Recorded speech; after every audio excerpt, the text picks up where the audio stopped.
సిరులను సఖి సుఖ శాంతులు కూర్చును షిరిడి సాయి కదా. మధుర మధుర మహిమాన్విత బోధ సాయి ప్రేమ సుధా. పారాయణతో సకల జనులకు భారాలను తొలగించే గాథ. సిరులను సఖి సుఖ శాంతులు కూర్చును షిరిడి సాయి కదా.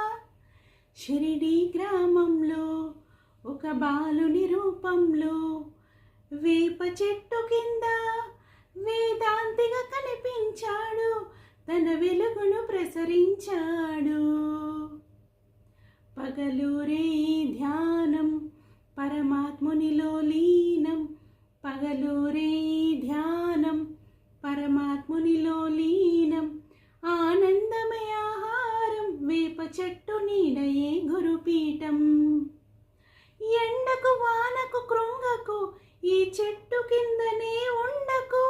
సాయి సాయి రామ సీదకు అని మహల్సాపతి పిలుపుకు మసీదుకు మారెను సాయి, అది అయినది ద్వారకమాయి.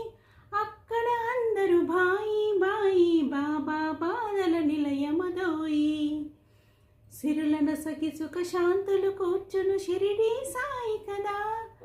మధుర మధుర మహిమాన్విత బోధ సాయి ప్రేమ సుధా.